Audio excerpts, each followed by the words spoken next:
Hello friends, welcome to Praveen updates. మన తెలంగాణ రాష్ట్ర వ్యాప్తంగా ఉన్న రైతన్నలకు మనకు ఈరోజు అయితే రైతు బంధు సాయం కింద 30,000 రూపాయలను జమ చేయనున్నట్లు, ఇన్ని ఎకరాల వరకు మాత్రమే డబ్బులు అయితే వేస్తామని ఈరోజు ఇన్ని ఎకరాల వారికి డబ్బులు పడుతూ ఉన్నాయి. ఇక రైతు బంధు పైసలు అనేటివి వీరందరికీ కూడా బంద్ అయితే చేస్తున్నారు. ఎవరికి చేస్తున్నారు ఏంటి, ఈరోజు ఎన్ని ఎకరాల వారికి డబ్బులు పడుతున్నాయి, ముందుగా ఏ జిల్లాల వారికి డబ్బులు పడతాయి అనే వివరాలన్నీ కూడా మనం వీడియోలోకి అయితే వెళ్ళి తెలుసుకుందాం. వీడియో చూస్తున్న ప్రతి ఒక్కరు కూడా లైక్ చేసేయండి. తెలిసిన బంధువులకు, స్నేహితులకు వీడియోని షేర్ చేయండి.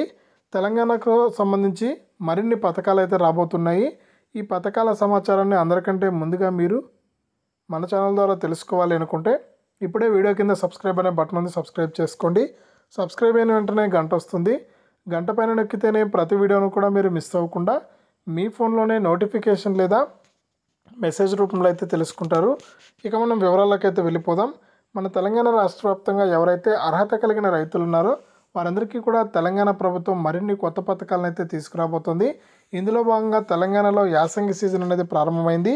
ఇక ఈ యాసంగి సీజన్కి సంబంధించి పెట్టుబడి కోసం రైతులు ఎదురు చూస్తున్నటువంటి నేపథ్యంలో మన సీఎం రేవంత్ రెడ్డి గారు సానుకూలంగా స్పందించి గతంలో ఉన్నటువంటి రైతు బంధు పథకాన్ని కొనసాగిస్తూ ఎకరానికి 5,000 రూపాయల చొప్పున జమ చేయాలని అధికారులను అయితే ఆదేశించారు. ఇక సీఎం గారు ఆదేశాల మేరకు రైతుల ఖాతాల్లోకి తెలంగాణ ప్రభుత్వం యాసంగి రైతు బంధుకు సంబంధించి నిధులను అయితే విడుదల చేసింది. ఇక ఈ నిధులైతే మనకు నిన్నటి వరకు చూసుకుంటే 5 ఎకరాల వారికి డబ్బులు అయితే పడ్డాయి. ఇక ఈరోజు 6 ఎకరాల వారికి 30,000 రూపాయలు అయితే జమ కాబోతున్నాయి, ఎకరానికి 5,000 రూపాయల చొప్పున. ఇక వీరికైతే రైతు బంధు పైసలు అనేవి బంద్ చేస్తున్నాం, ఈ రైతు బంధు పథకాన్ని అయితే కట్ చేస్తున్నామని సీఎం రేవంత్ రెడ్డి గారు కీలక ప్రకటన చేశారు. ఎవరైతే రాష్ట్ర వ్యాప్తంగా 10 ఎకరాల పైన భూములు కలిగి ఉన్నారో వారందరికీ కూడా ఈ రైతు బంధు అనేది కట్ చేస్తున్నాం. రైతు బంధు అయితే బంద్ అవుతుంది. ఇక 10 ఎకరాల లోపు ఉన్న వారికి మాత్రమే రైతు బంధు సాయాన్ని అందిస్తామని సీఎం రేవంత్ రెడ్డి గారు ప్రకటించారు.